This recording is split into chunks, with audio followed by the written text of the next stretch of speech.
difficulties, but we are back. Hopefully, we won't continue to have those issues. But obviously, stick with us. We will come back if we do have any more problems.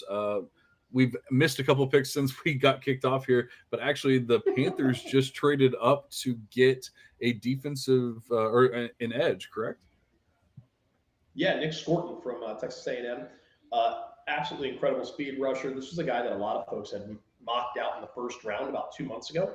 And somehow, I don't know if it was interviews or workouts or what, but he went from being a first rounder to being now a mid-late second rounder.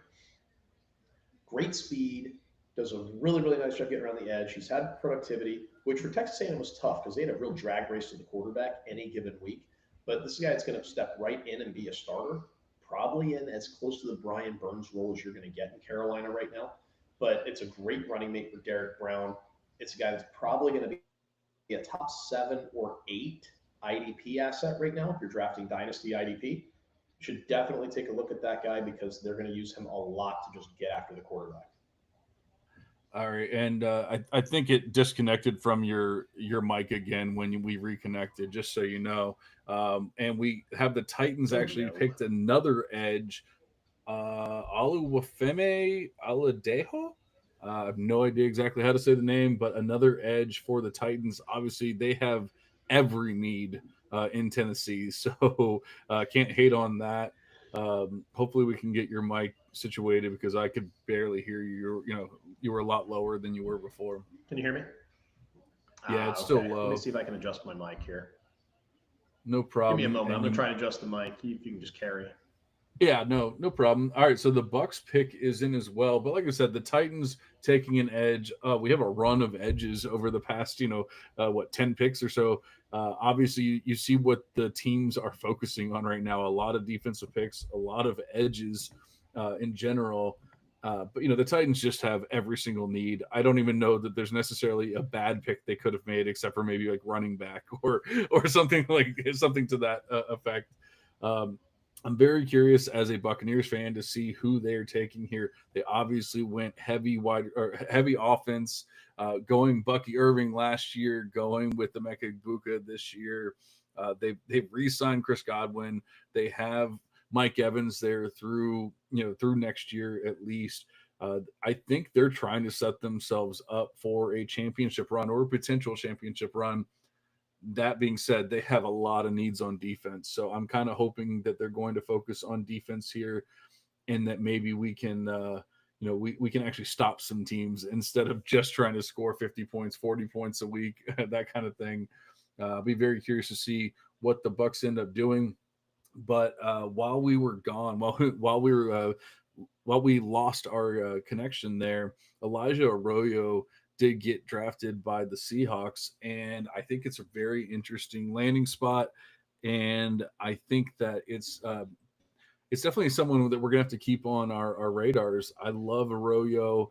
I love what I saw at the Senior Bowl. He was one of the hottest names at the Senior Bowl.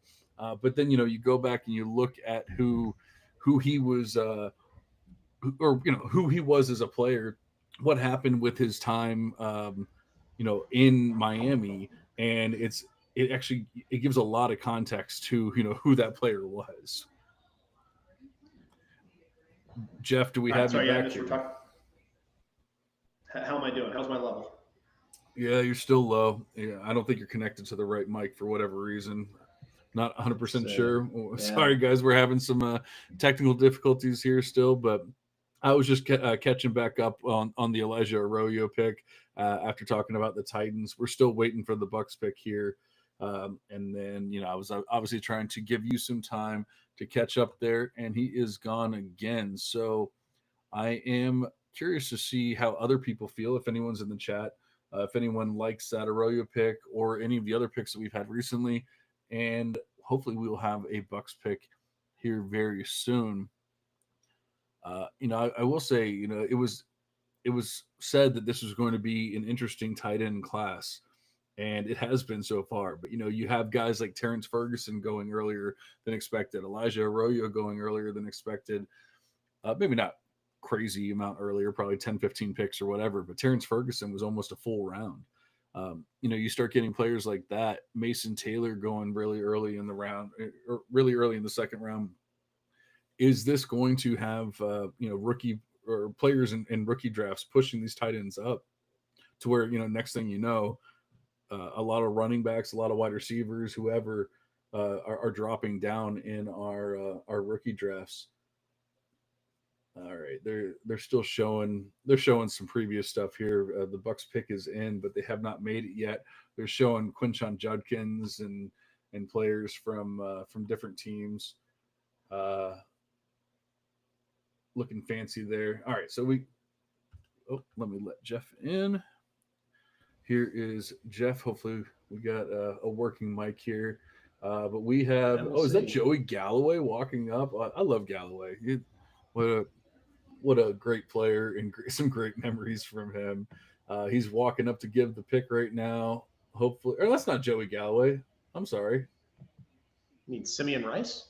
Yeah, that is Simeon Rice. It looked like he's lost so much weight that I was They, thinking it was Galloway at first, and I was like, wait a second, that's not him. these Yeah, guys it's are not the absolutely Simeon same. Rice. Wow. Dude, Simeon Rice has probably lost what 60, 70 pounds since the NFL. He's looking pretty good. They go cornerback. Benjamin Morrison, Notre Dame. We're liking this pick. I mean, the Bucks obviously need a corner. It makes so much sense, but is this a solid player as well?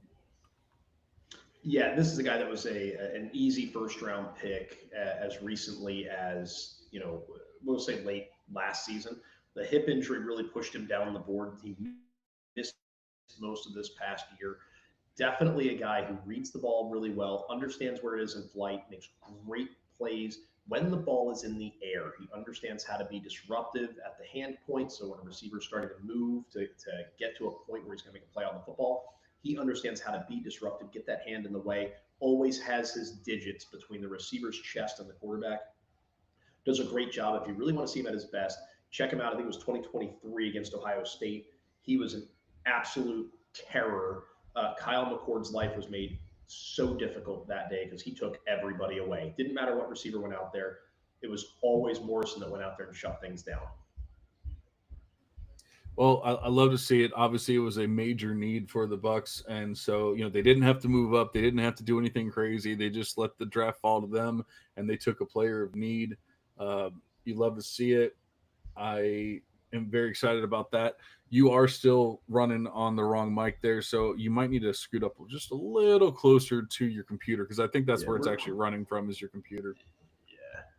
Yeah, well, it's the same mic I was using earlier. I don't know. There's something wrong with the echo cancellation that was on our initial recording, and now that's not on for some reason. And Yeah, well, unfortunately, I think that might be what's causing our leveling.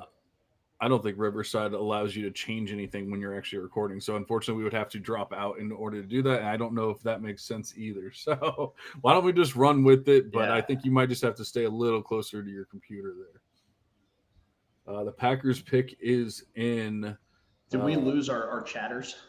I feel like we lost yeah, our audience when we yeah, came we lost on the our going here. audience when we were, but hopefully we'll get them back here a little bit. We'll see what they have to say.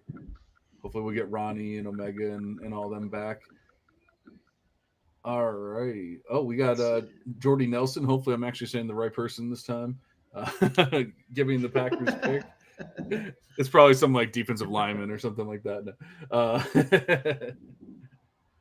And I mean, obviously, the Packers went. Um, let's see. The Packers went with Matthew Golden in the first round. Do you think that they stay offensive focused here, or do you think they need to go defense? Obviously, they're in a tough division. They have a lot to work with. Like you said, we kind of both agreed that they're overrated. So, do we want them to go in one particular direction here? Well, I mean, the pick is in and I can see it, so I'd be cheating if I said anything other than Anthony Belton from NC State. So, I think looking it's at going to this be and an I'm like, offensive tackle. yeah, I think it's going to be a tackle. I think it's going to be Anthony Belton. I think they're going to go ahead and try and protect Jordan Love. They found someone to throw, to throw it to. Now they found someone to block for him, which, you go out, you get Belton. You went out and you got, Aaron Banks from the 49ers. That's a couple of pretty sizable investments in the O line, right? You get the free agent and then you go ahead and you get the second round pick. That's a lot of capital put on that front on that offensive line there. It is. I'm not the biggest Jordan Love fan. I'm definitely not the biggest Packers fan, but I will give Love some credit. If you give him time to let a big play develop, he has the type of arm to where he can make that work. And so, I don't hate them focusing on the offensive line here, trying to make that all work. And while I don't know too much about Belton here, I can just say, like I said, give Love some time to make those big plays. Golden obviously has the speed. We know Jaden Reed is just a dynamo for that offense if they actually get him on the field and use him properly. They've lost Christian Watson essentially for the year, if not longer. But give him some time and he can make some big plays happen. Unfortunately, I just don't think that's consistent enough, and that's why I'm not the biggest Love fan. I'm not the biggest Packers fan. But it doesn't mean that they won't happen at least every once in a while. Yeah, I mean, I wasn't a big Love guy when he came out. I thought he had major accuracy related issues. I kind of thought he was the sort of guy that was a project at best. First round pick seemed like a real stretch for me at that juncture. He kind of came out, had a great year, that first year as a starter, and kind of made a fool out of me with it. But, we'll see where he is in 2 years, 3 years, and hopefully they can surround him with enough weapons to at least allow him to have a productive career. But here, the Chargers are up now. Pick is in at 55. Yeah, this is an interesting one Yeah. right here. They could go a lot of different ways here. It looks like you Well, got it's in. something ESPN's got it interesting coming announced. in. So wide receiver, Ole Miss, Trey Harris. Let's go. This is So one of my favorite landing spots for Trey Harris, one of my favorite players. Just drafted him. I've only done one rookie draft so far, and I just drafted him 2 days ago. I have a lot of Harris. He's actually my wide receiver 3 in the class. Been a big fan of him. I know there's question marks because people like to say Ole Miss, the scheme, and this and this and that. I'm sorry, you don't just blow up for 250 yards and 2 touchdowns and all that kind of stuff without having the talent. Unfortunately, there's a little bit of consistency concerns. There's a little bit of injury concerns. He hasn't finished or hasn't put together a full season the past couple of years without getting a couple injuries here and there. But I'll tell you what, the dude just looks amazing. Can just do about just about anything. And now you're pairing him with Justin Herbert. I absolutely love this pick. Yeah, I think this is an excellent pick too. They needed a real vertical guy here. I don't think Mike Williams was that guy. That they did bring him back in, but bringing on Trey Harris is going to help open the middle of the field for Ladd McConkey, and that's going to be really critical here moving forward. So you get Hampton, who I don't love his vision, but man, that's a guy that giant holes for LA with all those hog mollies they've got down there in a Harbaugh-driven run-based scheme, and now Trey Harris gives him the ability to take shots down the field. Good luck stacking the box. I think, for as much as I wasn't crazy about Amarian Hampton, I thought he was overhyped in the first round. He's in a real position to absolutely pay off his ADP. And realistically, he should probably be the third or fourth pick in most formats. I agree. I don't know how this is going to affect people's thoughts on Harris. He's been a very polarizing player. So I'll be interested to see how he really adjusts in rookie drafts. I know I've always been high on him. Our good buddy Omega King is back in the chat, and he's always been high on him. He says, let's go, baby, Harris. And he's so excited about the landing spot. I know he Omega's in those best ball streets, and he has a ton of Trey Harris. So this is probably a ripe landing spot for him and helping him win millions of dollars. And obviously, I want my cut when that's all said and done. I love it. I think it's probably great for everyone, like you said. It's probably great for Ladd. It's probably great for Omarion Hampton. Obviously, it's great for Justin Herbert. He needed an actual X receiver to go out there. I think it's great for Ladd in that he can actually be who he is or who he's supposed to be. But I do wonder if it's actually going to be a disappointment for the people that were all about Ladd. That he's a wide receiver 1. I'm drafting him. I'm drafting him so early and this and that. Like Trey Harris is going to be the X. He is going to be the 1. Ladd is going to be the underneath guy. He's going to be the slot guy. Not to say that he can't have his games and he can't have that, but I feel like you're losing ceiling by having a guy like Trey Harris there. but you can absolutely PPR your way to a ton of points as well if you are Lad. Yeah, I think that Lad's still going to be the target hog there. And a lot of that's going to have to do with they're going to use Trey Harris more, I think, selectively. Harbaugh's got a reputation for wanting to just cause death by 10,000 cuts, right? He wants to bludgeon you to death with the run game, and then he wants to just chip away at you with first downs to the tight ends, to the slot receivers. And he wants to set up 14 play drives and be meticulous. He just wants to just drive down the field and get you to a point where your offense is out of rhythm because you're not getting to run enough plays. And so when you finally start creeping up and the safeties are finding their way into the box and they're not giving the kind of padding they should be giving to a guy like Trey Harris, that's where they're going to seek out that shot play and let him take people deep. And so for Harris, I love him as a best ball play. I think that's the kind of guy where, he may come out in a few weeks, during the course of the year and he'll have 5 targets, 3 catches, 110 yards and 2 touchdowns.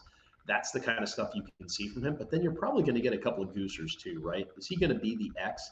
Yeah, but in that offense, the X may not be the primary guy. This is still a Greg Roman run offense. And the X in Baltimore for all those years, guys like Rashad Bateman, et cetera, they were never terribly productive, right? They were used for those shot plays and trying to just keep defenses honest. That's where like the Zay Flowers of the world, the Lad McConkeys of the world really shine.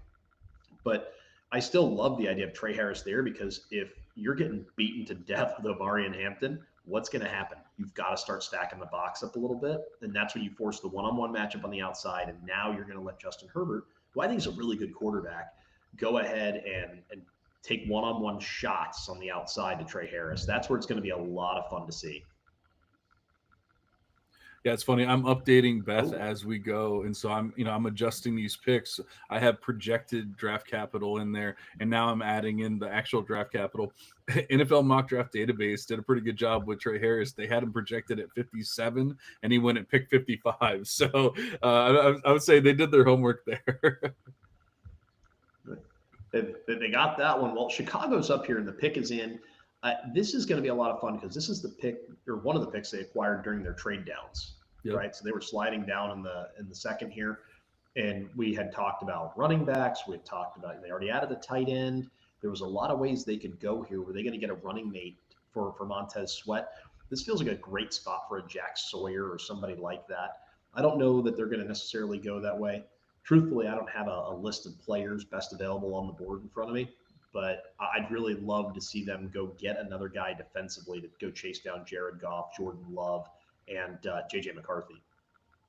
I'm sure there's a lot of fantasy owners here and fantasy players that are screaming they want them to take a Caleb Johnson or some kind of running back here. Obviously, we know Ronnie would want Dylan Sampson to go here.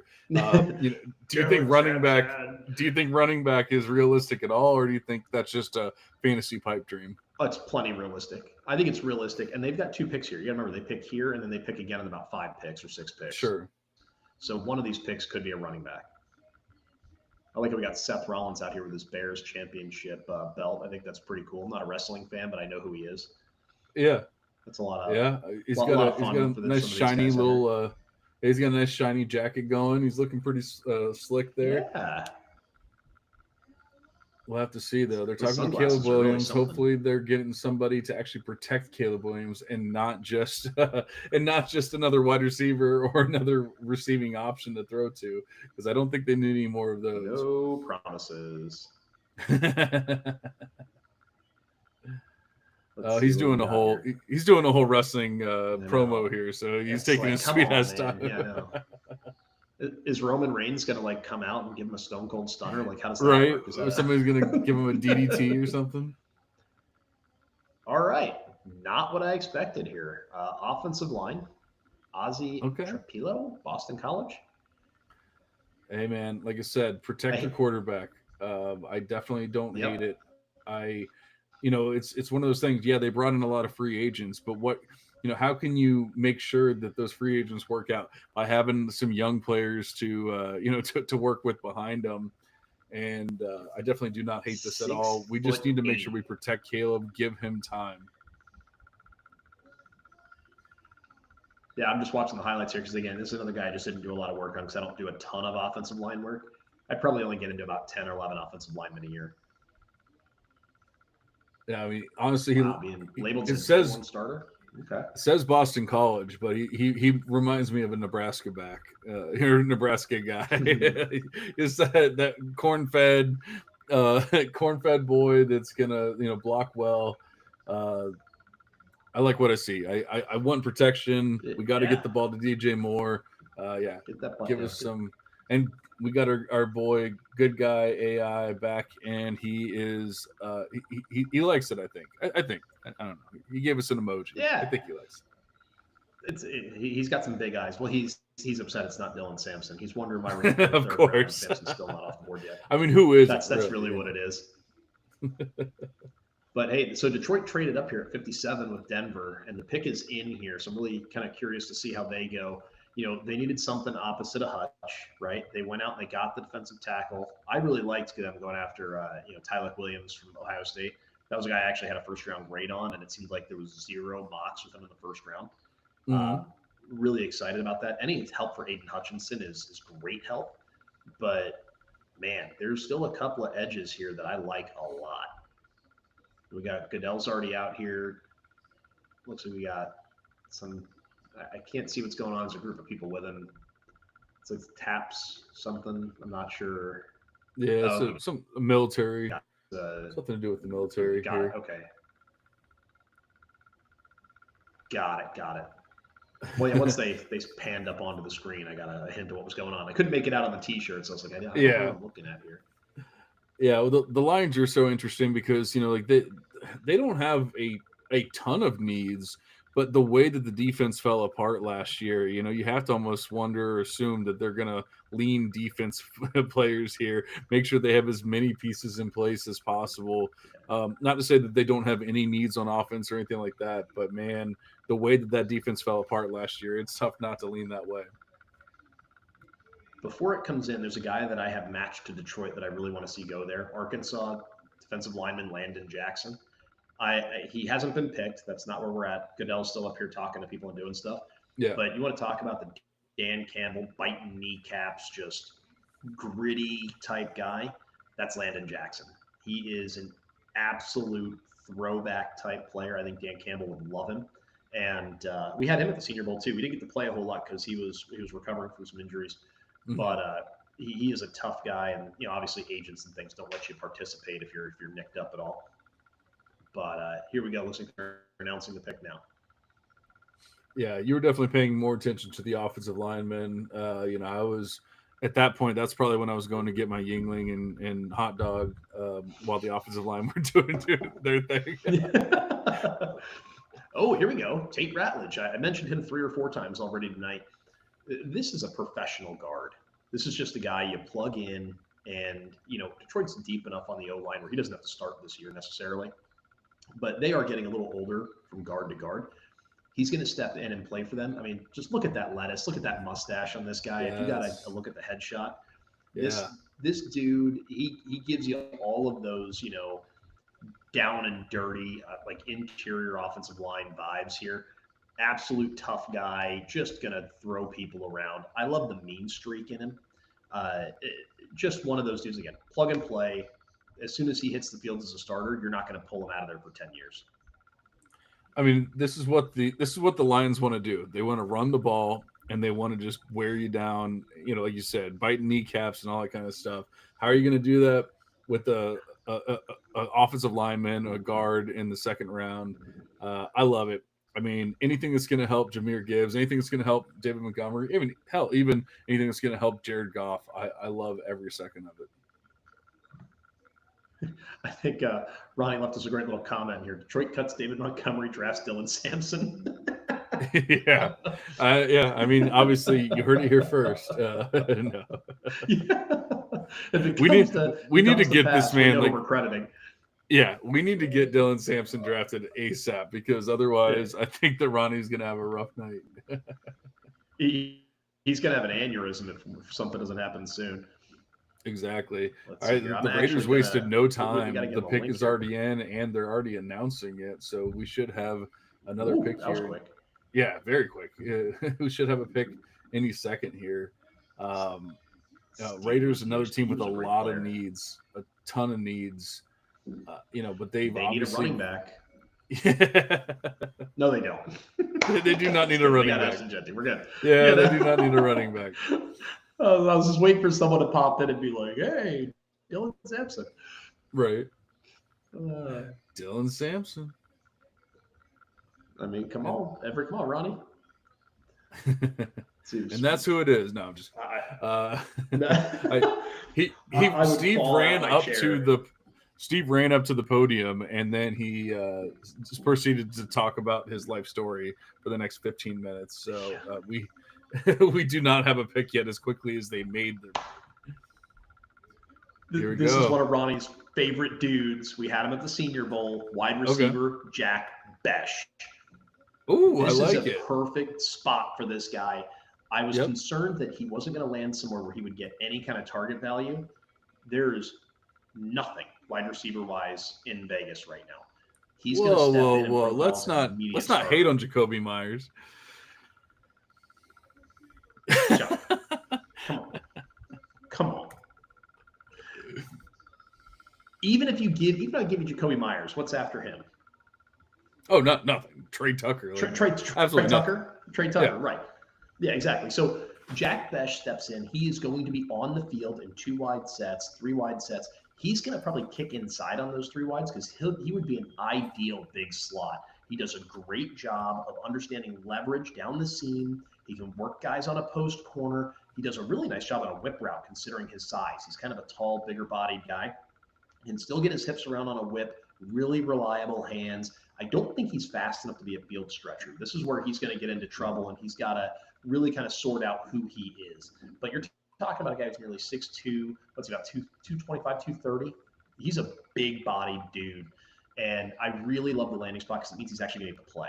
I was worried we'd see him go somewhere that's already deep at wide receiver, and he'd be pinned as like the 4th or 5th guy on the roster, and we'd never see him again. Love him going to the Raiders. I think he's got a great story. It was a heartbreaking situation where his younger brother was killed in that incident in around the national championship game in New Orleans. Yeah. And that whole thing was absolutely heartbreaking, but super great kid. Got to talk to him for a bit at the Senior Bowl. This is a guy that you just want to cheer for him so dang bad. And he kept making people look foolish all week long and ran really good routes. He wasn't physically imposing. He's not beating anybody with his speed, but man, he's just a smart, savvy guy. Love when he gets his hands on the ball. If we ever get a chance to talk to him, we've got to ask him about his favorite road trip snacks. Little fun anecdote here from the Senior Bowl. We were all standing around at Media Day, and somebody was doing an interview with him, and he was getting shuttled off to go do a team interview somewhere. Some team wanted to talk to him. And some girl pipes in with her camera, and she goes, wait, one more question. What's your favorite road trip snack? This poor kid looked like a deer in headlights, had no idea what to say, what to do. He's wearing a Reese's Senior Bowl shirt. And so I'm standing there and I go, it's on your shirt. It's on your shirt. And he looks at it, he's like, oh, yeah, Reese's are my favorite snack. And we all had a good laugh over it after that point. But super nice kid, really personable. Can't wait to see him do great things with the Raiders. I like it. Like you said, he showed up at the Senior Bowl. He was the talk of the town. No one could say anything but nice things about Besh.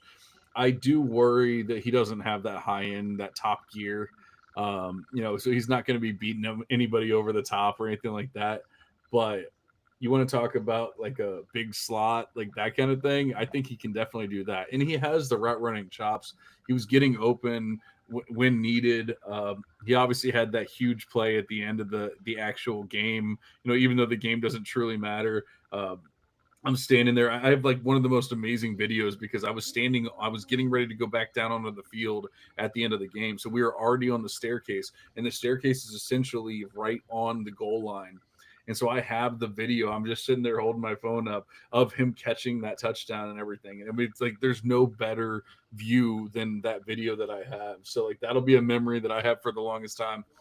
I love the landing spot. I think it's great. Like you said, he's not buried by any means. I do wonder, like he's never going to be some like wide receiver 1 or anything like that. So, if anyone ever is trying to pump him up to be that, I can't see that. I can't see that happening. He's not taking over a game that way, but he's going to be a major contributor for NFL teams for and possibly even for your fantasy teams as well. So where would you take him in a dynasty draft? Let's say super flex. Are you thinking third round here for him? Yeah, Superflex. I'm probably looking. Honestly, I think with the landing spot with the higher draft capital than maybe we even thought he was going to get. I'm really thinking like late second. Um, I Okay. think that's where you're going to have to take him because there was already a lot of people that were big on him. He got such a name from the Senior Bowl that like people were already like, oh, he's my sleeper, and then next thing you know, there's no such thing as a sleeper in this day and age, you know. And so now it's just everyone loves Jack Besh, you know. That's all it was, and so when everyone loves him, and now he goes to a pretty open landing spot, like you said, great draft capital, like you said. I think you're going to have to take him in the late second round to actually get him. Not to say that he won't fall in your draft or whatever, but like if you want to guarantee I'm getting Jack Besh, I think you might even have to get into the mid second, honestly. I think he's going to have a Ricky Pearsall like ADP when it's over. I think he's going to be middle of the second, somewhere around the 2.5, 2.6, 2.7. Yeah, And here's why. I think if you're drafting right now, say you get out of your draft Monday, you start your rookie draft, you can probably get him in the third because people are still kind of sleeping a little bit. But if we get into June, July, and you start getting through rookie camps and the reports start coming out, he's the guy that's going to have a lot of glowing reports. He's the character guy. He runs the good routes. He's going to catch a bunch of passes. He's going to do a lot of the right things. And Pete Carroll is everybody's hype man. And so he's going to hype this guy up into the stratosphere. And we might see a really meteoric rise in his ADP. I wouldn't be shocked if by the time we get into the end of July, for rookie drafts, he suddenly goes from being an early mid third up to being an early like 2.4, 2.04 type pick. It wouldn't shock me in the slightest. it wouldn't shock me either. I just think that I would be out at that price. I think there's just too many players that you're going to get, like a Trey Harris or obviously a lot of running backs that we're going to be talking about here pretty soon. Hopefully being picked in a la Dylan Sampson, Caleb Johnson, like players like that. I'm hoping even for like a Bajal Tootin by the end of the third round. We can get some of these guys that squeak in. I feel like you almost have to take players like that over Besh, or at least have it in the mix. If he starts creeping into like the early second, especially with these tight ends and everything we have, I think I would be out at that point. And that's not me hating on the player or anything Sure. like that. It's just sometimes like obviously not the same player, not even the same position. But last year I was all about Kamani Vidal.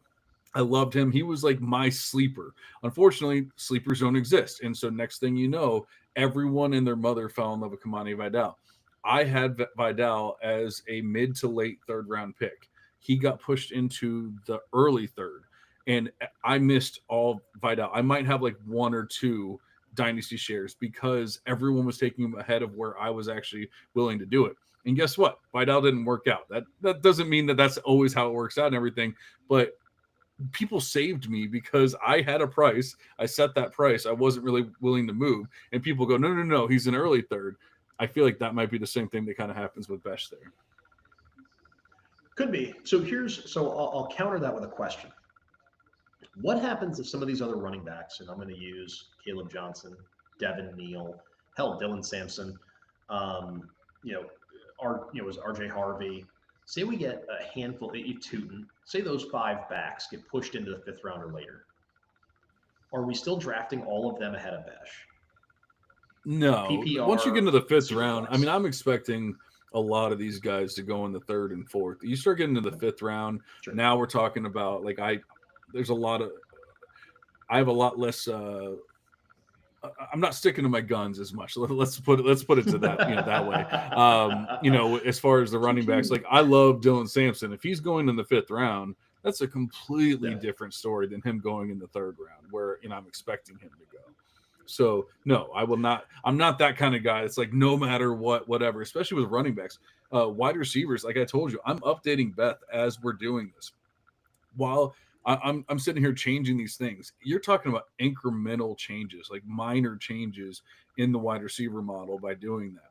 With the running back model, it's a pretty major change. You want to talk about a 2 round difference going from the third round to the fifth round? You're talking about a major swing in the running back model because draft capital matters so much more for these running backs than it does for the wide receivers, even.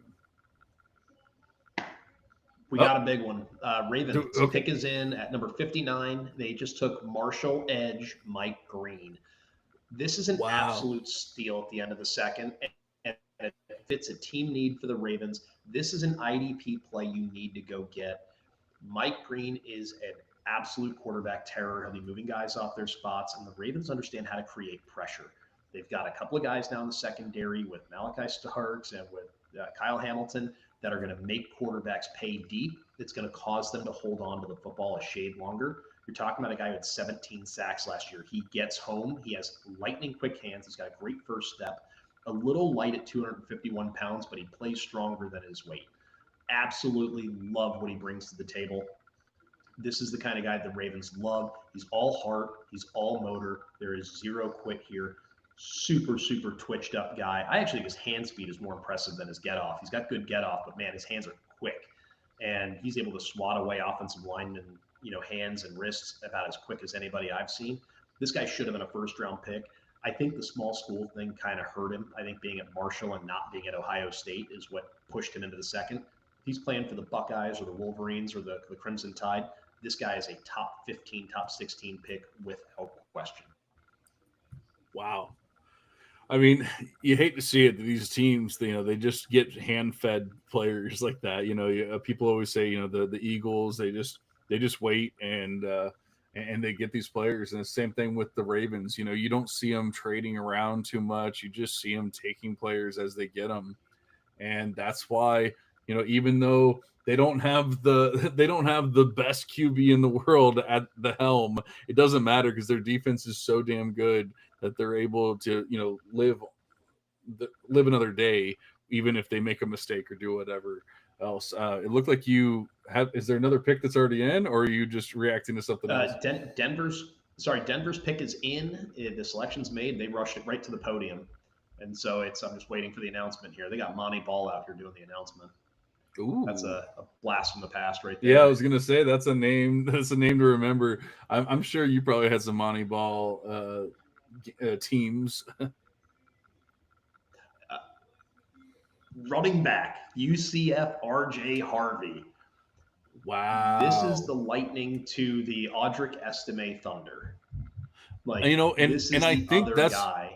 I think that's very important there because it's not. This isn't the or pick 20 like a lot of people were saying the Broncos were going to go running back there. I think this actually means that Audric Estime has a role on this team. Yeah.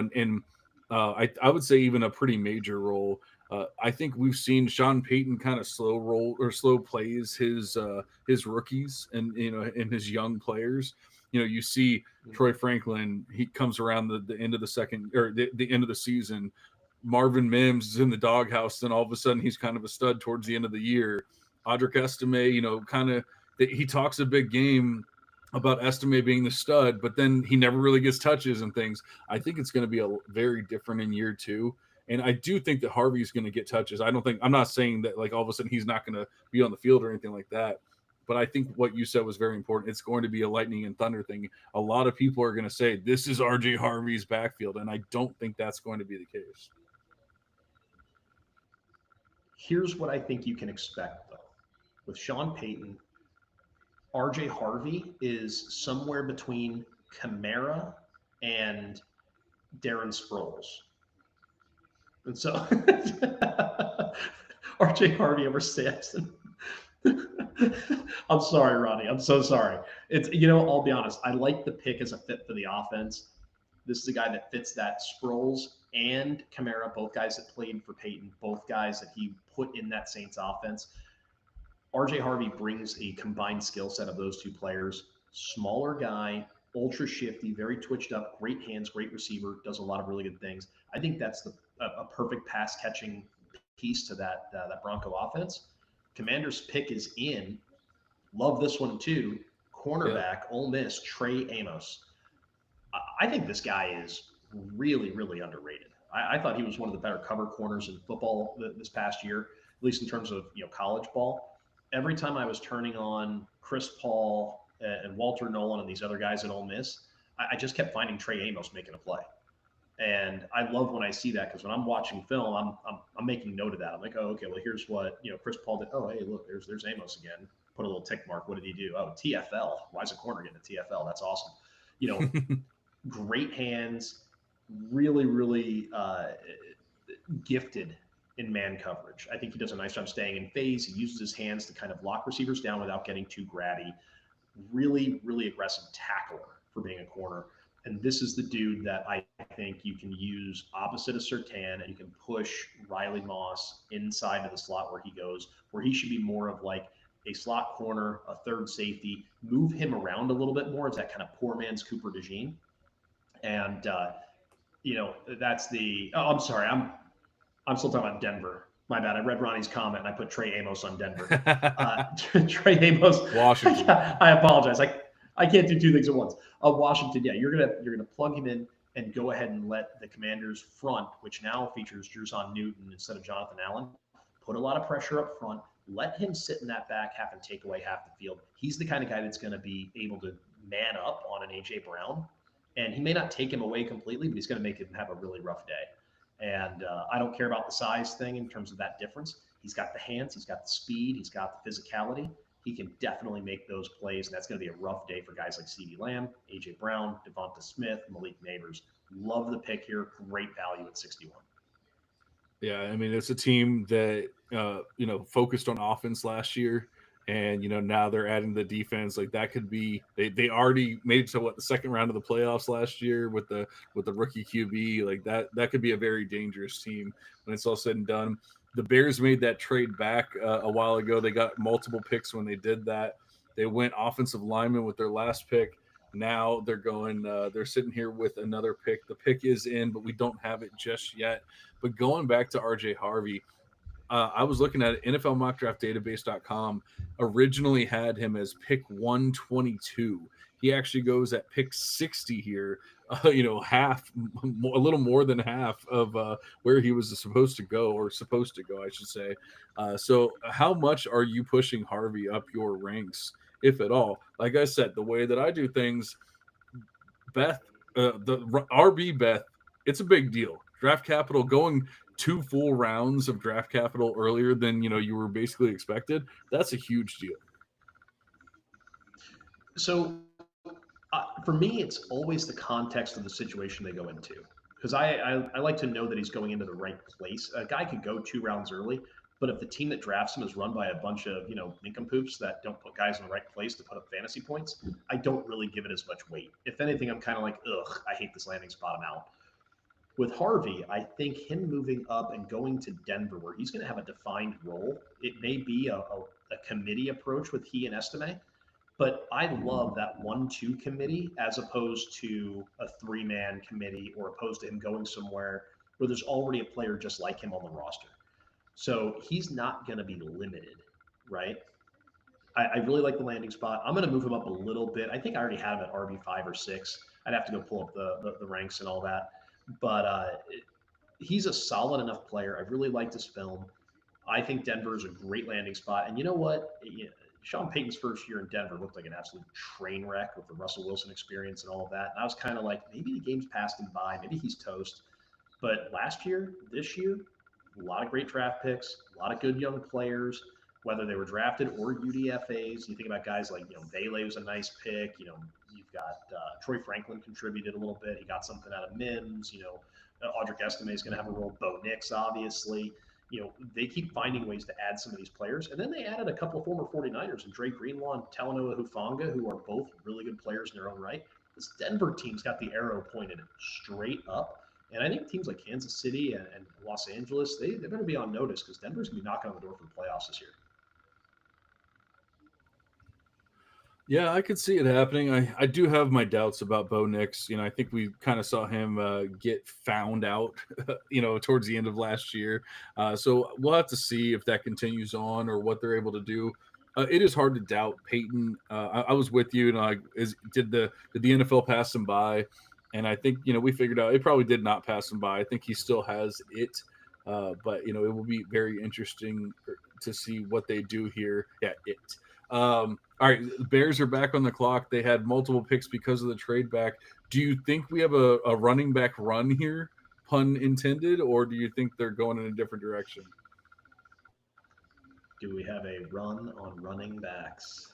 That's right. Well, we're going to find out in a second. The pick is in. They're announcing it.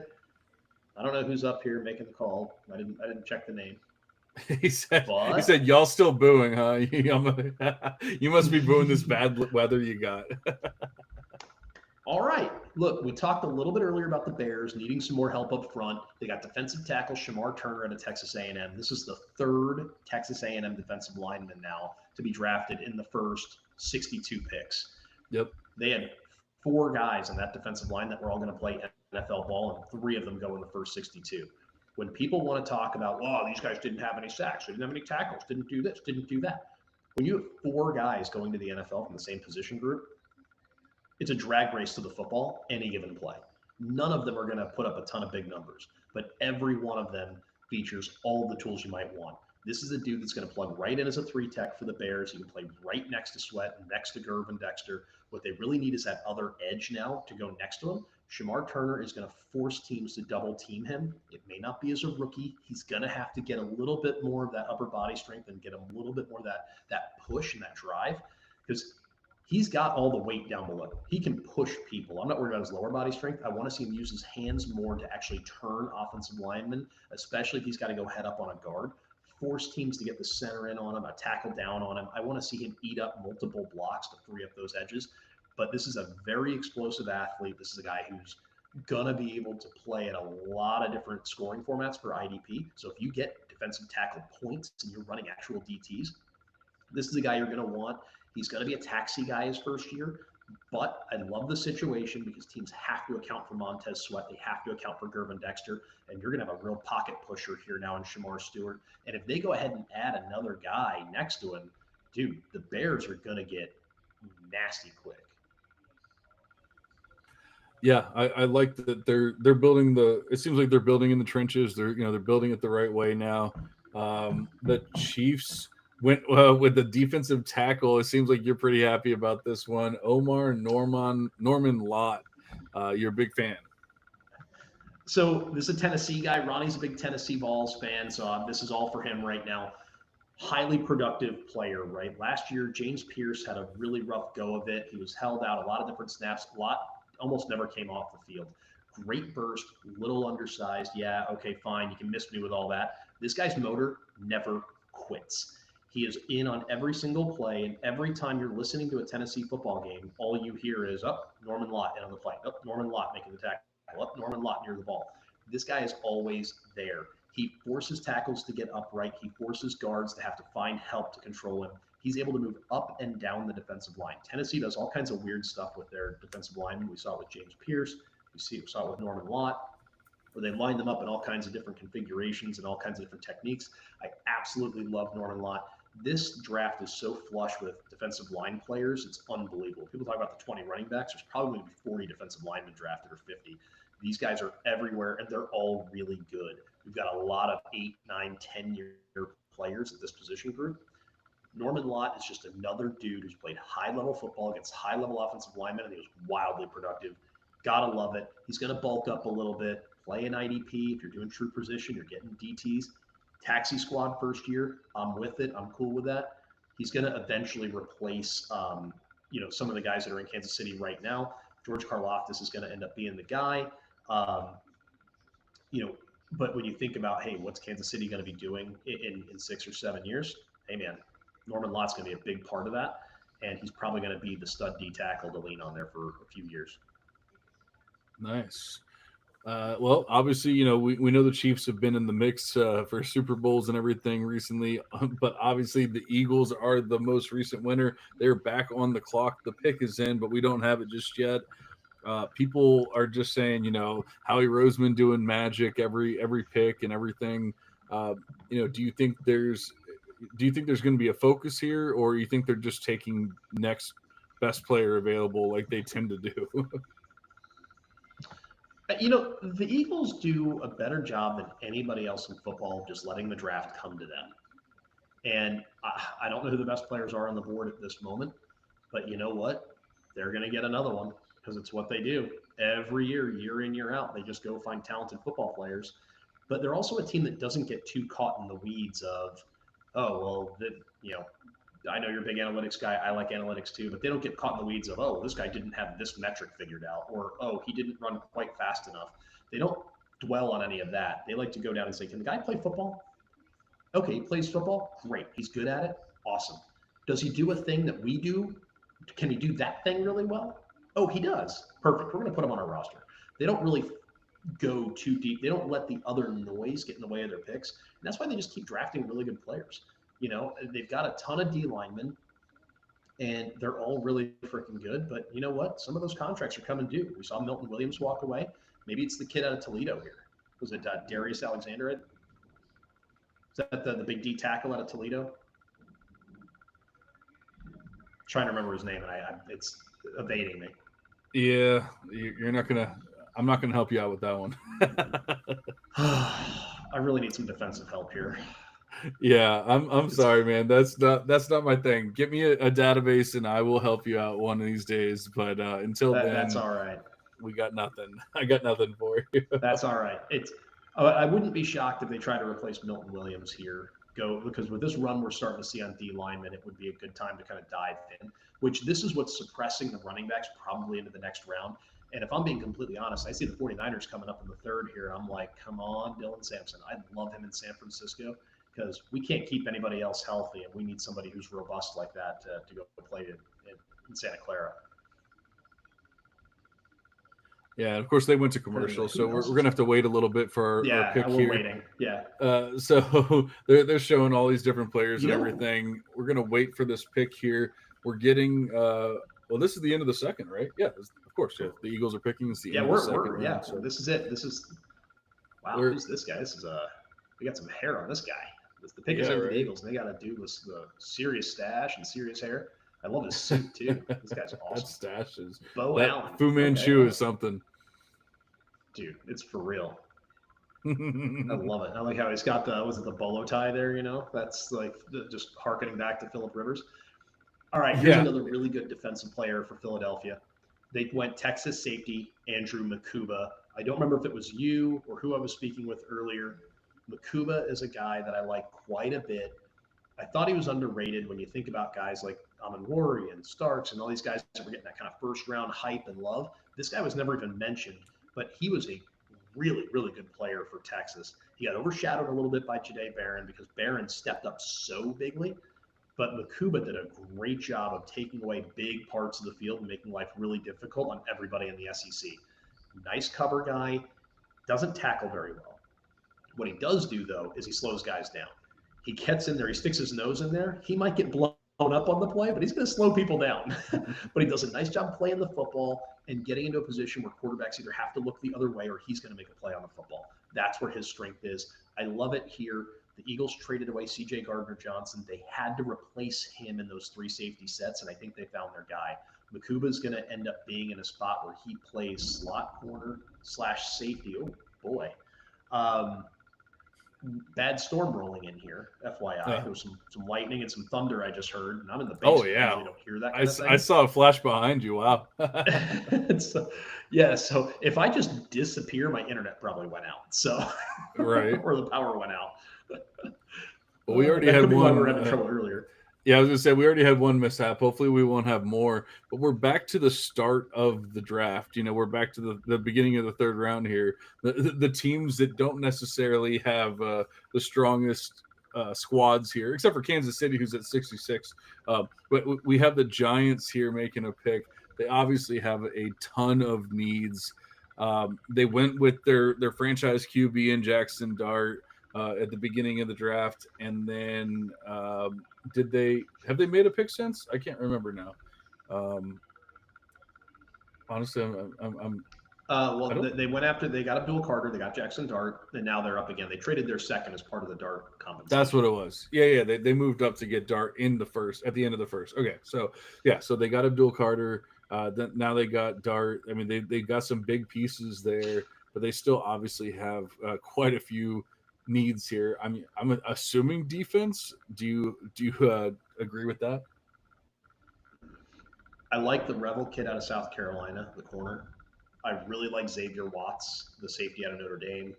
Both of those players can step right in and be a starter right now. I thought Watts was a locked in second round pick. And I thought, I think it's Ravel. I said Revel. Ravel is a guy that was getting a lot of first round hype. These are the kinds of guys where uber talented players. I love Watts, though. He's the kind of guy that you can plug in just about anywhere. He's a coach on the field type, great ball hawk. He's a reliable tackler. Reminds me a lot of Jesse Bates. He can go out there and give you 100 tackles, and he can get you 4 or 5 picks. Really, really solid player, and he's going to be a must have in 2 or 3 years for IDP. But it'll be a situation where you might pick him up this year, taxi him for a year. I love doing that with my IDP rookies, especially if they're drafted in rounds 3, 4, 5, 6. Sit them for a year, see where it goes, plop them into the lineup after they pop. And it's just a nice way to kind of keep, building your own roster back up. Well, they got a little song and dance going on here. We've got another little military tribute here, and little God bless the USA. Yeah, it doesn't hit quite right with it on mute. Seeing it in It subtitles doesn't. doesn't quite Yeah. do it for me. Well, we talked about the tiling earlier in the show, right? That I was trying to get done in here. I was trying to tile out the room. Well, my surround sound's not set up either, so coming off the TV speakers is not the same thing either. Right. Really, it lacks a lot of depth, and I'm spoiled, and I want my big speakers back. So, You and me both, dude. I am an audiophile as well, and it pisses me off when things aren't right. I always want the audio to be perfect and crisp and all that kind of stuff, and unfortunately, we don't always get our way. nope. I want an ivory toilet with 24 karat gold handles. Don't always get what we want. We got There's Darius Jason Alexander out of Sehorn. Toledo. Jason Sehorn giving the pick, and who'd you say it was? Mm-hmm. It was Darius Alexander, D tackle out of Toledo. That was the guy I was talking about a couple of picks ago. I couldn't remember if I got his name right. That was the problem I was running into. This guy, 305 pounds, he looks a lot bigger than that when he plays. I don't know if he lost weight for the combine for his official weigh-in or what that looks like, but the guy looks big. He looks thick is the word I would use when you see him live. Just a monster of a man. Great agility. He had a great Senior Bowl week too. This is a guy that won a lot of one-on-one matchups. I thought he showed out and looked really good. He competed on the same level as like a Walter Nolan. I thought that, when I went back through my notes, I thought Darius Alexander had a better week than Nolan through and through. And Nolan went first round? He went middle of the first there. So this is a guy you get him at the top of the third, and you're able to plug him in next to Abdul Carter and Sexy Dexy and Brian Burns. Give me that. I'm there for it all day. Not going to get you a ton of sacks, but the guy's going to eat up blocks, and he's going to make life really easy for Abdul Carter and for Sexy Dexy, because you can't put 3 guys on him anymore. Because if you do and you try to put just a guard on Darius Alexander, he's going to push that guard right into the quarterback's lap. I assumed they were going defense there. I assumed that there's probably not a bad pick for them to make, assuming that they're going with the important positions there. The Chiefs, having pick 66 here, is that from when they moved? Is that from the Eagles earlier, or how'd they get that pick? I thought they only got a 5. I thought that was a 5th rounder they got for that flip flop they did. But that pick is in Louisville edge Ashton. I don't know if I'm saying this one right. Gallotti. Let's see if I can hear it. All right, so Chiefs focusing on defense here. Yeah, Gelati. Yeah, that's what I was Gelati. thinking. So that's another D lineman. This is the guy that can play opposite of George Karlaftis. He's the guy they're building around moving forward. Chris Jones, he's going to be gone before too long, right? We've probably got 2 more really high-end years from him. So they go out, they get the D tackle, they go out, they get another edge. They've got to replenish that D line. Steve Spagnuolo knows what he's doing. He knows what he wants in these D linemen. These are all dudes that are just scheme fits, right? This is a guy that moves really well laterally. He's going to do a nice job of tracking down runners. My only concern is that I don't think he moves his hands fast enough or quick enough to disengage blocks at the next level. In the ACC, he was able to swat hands and get out to the outside and set the edge in the run game. He's going to need to be a little bit quicker, and he's going to be more aggressive with his chop and how he holds linemen at bay to set the edge. But Spags will teach him that. I have every belief that both he and Norman Lott are going to end up being really productive players for the Chiefs for a long time. Yeah, they obviously have a focus here, and they're just trying to make, they know they have a lot of needs, which obviously comes with going to the Super Bowl over and over and over again. You're going to have needs, and they're trying to fill those, especially on the defense there. Speaking of needs, the Browns are back up. The pick is in, but we don't know it yet. It's funny. I kind of forget. We're sitting here talking about every pick and everything. I forgot that they took Quinshon Judkins earlier, and you get reminded of it, and then you get kind of excited about it and everything again. They still have not taken a QB though. Do we think is this the Shador Sanders spot? I kind of wonder if they waited this long if they just go Jalen Milrow. I don't hate that. I really don't. Obviously, like I've been on record to say like I don't know. I'm not really a comp guy, so I usually just try to find the closest thing and then go like plus or minus. And so like Jalen Milrow, my Right. comp for him is a better Anthony Richardson. And so you get better Anthony Richardson. And you go, okay, well, that's still not great. No, it's still not great. But you're not taking him at fourth overall. You're taking him at fourth overall in the third round. So like I'm perfectly fine with taking even Anthony Richardson in the third round. I'm not okay with taking him in the first round. But the upside is Right. unbelievable with Milrow, and he has put it together from time to time. There was a period of time, obviously earlier in the season last year. So obviously you're generally looking at your like uh, Tulanes and Southern Alabamas or whatever that they're playing. It's like the little easier schedule. But I mean, he looked like he was going to be a legit QB option in this draft. And then obviously the SEC hit and everything else. And next thing you know, it was like, no, okay, we were definitely wrong there. But he has flashes. He definitely has that fade route ability where he can hit that fade route on at will. He just can't hit any other route, unfortunately. It's a footwork thing for him. He Yeah. needs to make sure he's got his feet placed well, and he's got to tie his eyes back to his feet, because once his whole body is in rhythm, which a good quarterback coach can help him with. Tommy Rees, the offensive coordinator for the Browns, I mean, he had Jalen Milrow at Bama. It wouldn't shock me if at this point they're saying, hey, you know what? Let's go ahead and take a flyer on this guy and plant him behind Kenny and behind Flacco. Let's see if we can.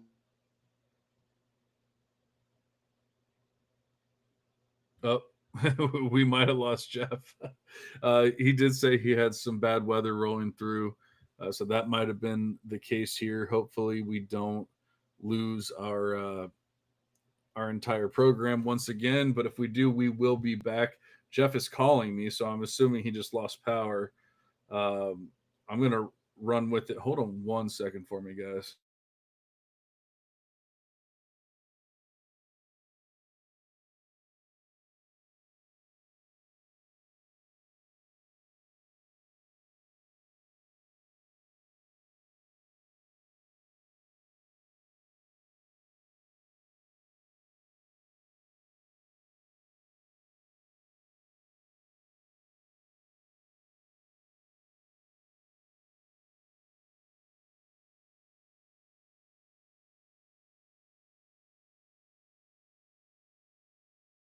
Here.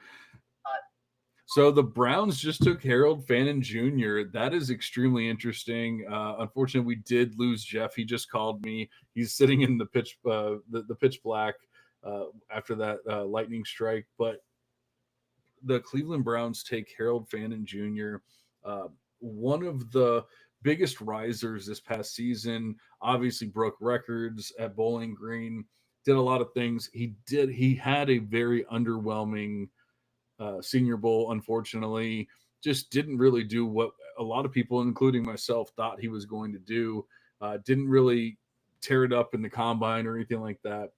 But obviously, getting picked here at 67 overall by the Cleveland Browns, they're sitting here going, hey, we want to add another receiving option because he's not much of a blocker. So this is not them going, oh, we want to block for Quinshon Judkins or anything like that. They're trying to get a receiving option here, possibly use David Njoku more as a blocker, although I kind of hate that because David Njoku is a hell of a receiver, as we already know. I don't know if they're planning on going more 12 personnel here and just sticking with Jerry Judy and possibly Cedric Tillman and then going heavy with the running back. That's very possible. But once again, Harold Fannin Jr. is not necessarily the blocker that you want to have if you're thinking about it that way. So I'm thinking about it more as an actual receiving option here. I'm a fan of Fannin. Obviously, he lost a little bit of steam, but he's still being drafted here earlier than what he was projected. I had him projected at 83 overall. He's actually going here at 67 overall to the Browns. Not the greatest landing spot. I'm going to have to take some time to actually think this one through, but I also don't hate it. And once again, there's an investment by the team, so we can't hate that. The Raiders pick is Darian Porter. Unfortunately, it's a cornerback. We lost our defensive guru with Jeff here, so I'm not going to be able to talk about that. The Raiders have a lot of needs, so we know they need basically everything, and they went with a premium pick with Ashton Genty. So they're not going running back. They probably can't afford to go another wide receiver, and they obviously don't need tight end. So they're probably going to stick to the trenches. They're going to stick with either the trenches or going corner, trying to stop teams from doing things. So they go Darian Porter. Once again, I don't know much about that. I definitely don't focus on defensive players, and I definitely don't focus on defensive players from Iowa State. So hopefully we'll get some more picks here in a second. The Patriots are on the clock. I'll be very interested to see what they do. They already went Will Campbell in the first and Trevion Henderson in the second. That was one of the biggest shocks that we've had, or at least I've had this entire draft process. I don't know that, beyond people just randomly talking, like I haven't seen a single analyst or anything saying that Trevion Henderson was going to end up at the Patriots. There was different running backs mocked here and there, but that was definitely not the expectation with them going Trevion Henderson and going running back that early.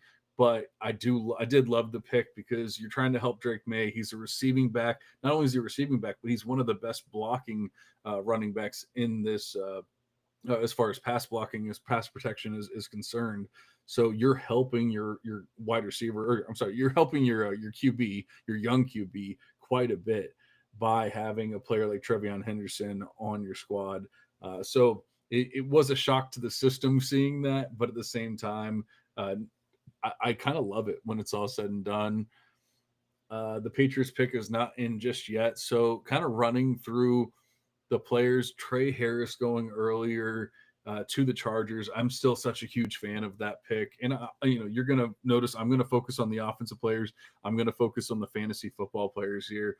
I don't get into IDP as much. I don't get into offensive line analysis or anything like that. That's why we have Jeff. Unfortunately, he did lose his power. So he's not with us as of right now, but hopefully he'll be back very soon. And if he does, we will get him back on here as soon as possible. But that Trey Harris connection, I'm absolutely loving it. I know Jeff has some doubts about what could possibly happen with Harris, but I think it's actually going to be a lot better for fantasy football than maybe he's expecting. I've had pretty high hopes for him this entire time. Speaking of high hopes, a lot of people have been all over Kyle Williams. The Patriots made a splash in the early second round with a running back in Trevion Henderson. Now they're making another splash. They need as many pieces as possible on that offense, and they're taking Kyle Williams out of Washington State, a speedy wide receiver that I interviewed at the Senior Bowl. I'm going to have to get that intro back out, make sure that people know that he was all about the Devy Devotional when we were there at the Senior Bowl. But a quick wide receiver who's got a lot of top end speed. Didn't have the biggest college production, didn't have the biggest college career, but just a solid wide receiver. And you know what? When you're talking about a Stephon Diggs led offense and the pieces that they have there in other places, I really do think that this is actually a solid fit for the Patriots. Trying to get more of that big playability, trying to just get more pieces for Drake May. I kind of love the fit, and I'm going to look at NFL mock draft database. I haven't updated in like a week, so I mean maybe this is inaccurate, but from what I originally had, or from like a week or so ago, I had Kyle Williams going at 107, pick 107, which is basically the end or of the third round, beginning of the fourth round. Obviously, he's going much earlier here, going at the basically the beginning of the third round here at pick 69. Nice. So that's a pretty big jump up for Williams here. He's actually moving up.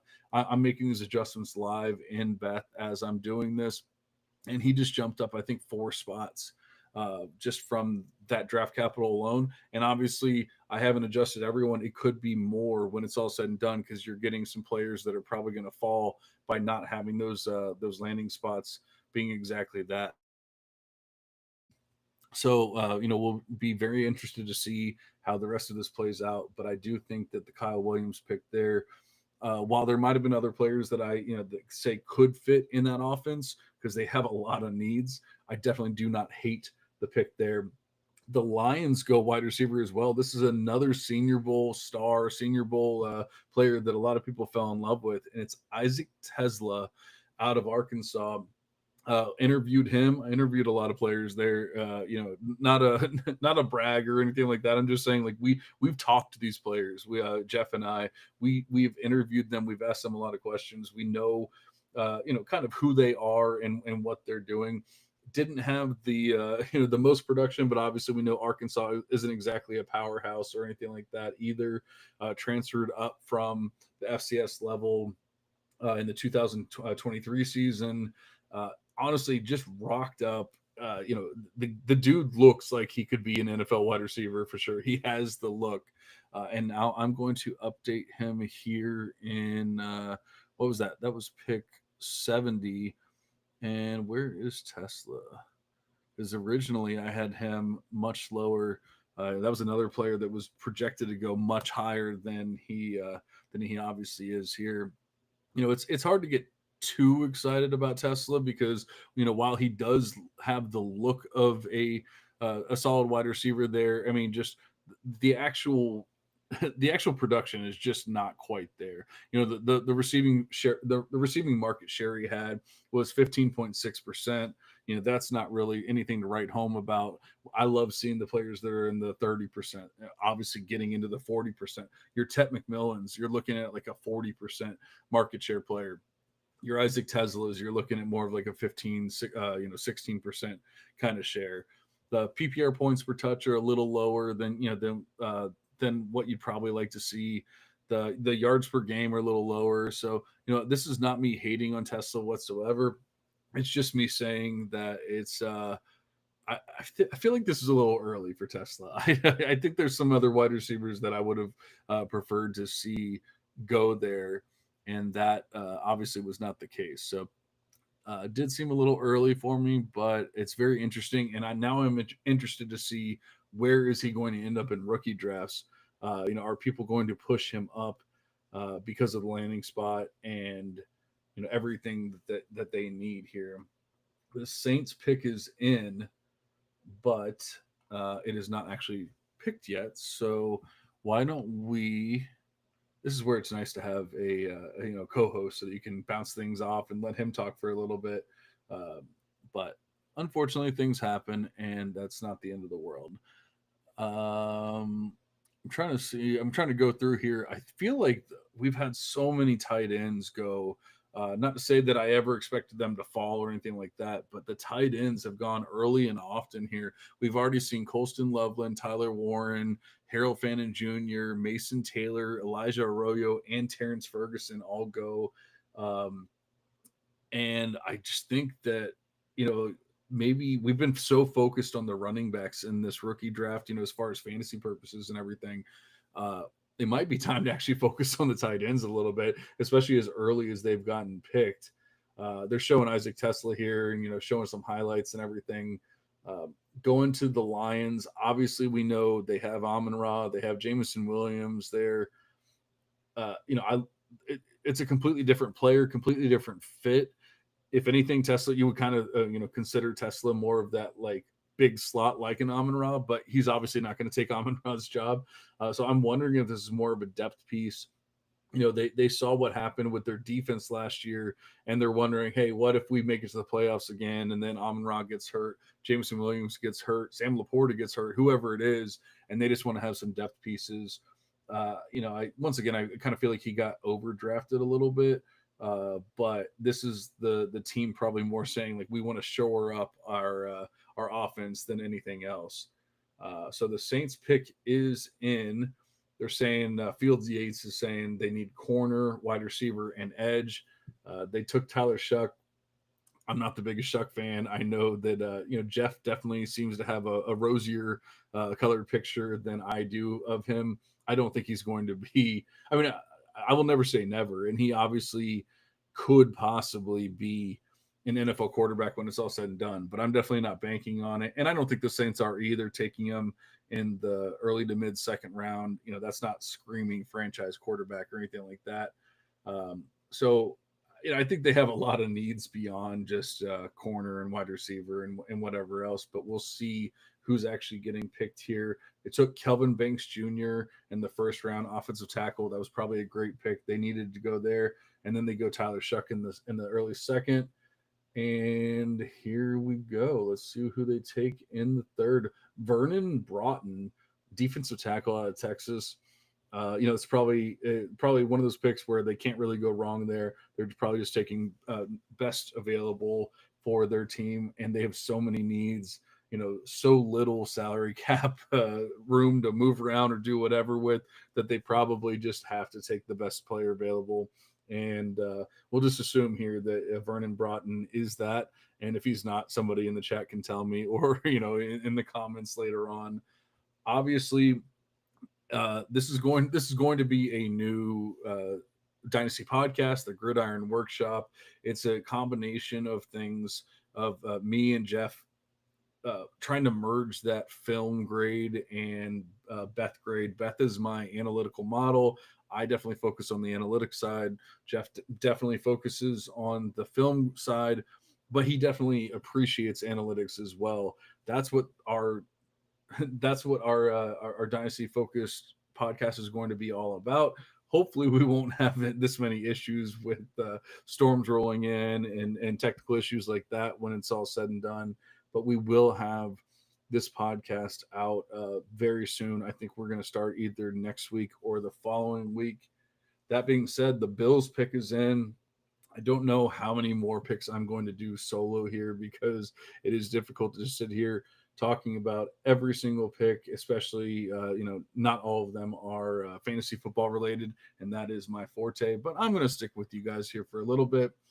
The pick is in. The Bills fans look happy, but that's pretty normal. We got Landon Jackson, another edge. I feel like we've said edge over and over and over again during this draft. I don't know if it was just that type of class. It seemed like Jeff was saying it was, or if it's just these teams are just saying, hey, we're gonna go with these important positions here, especially in the third round.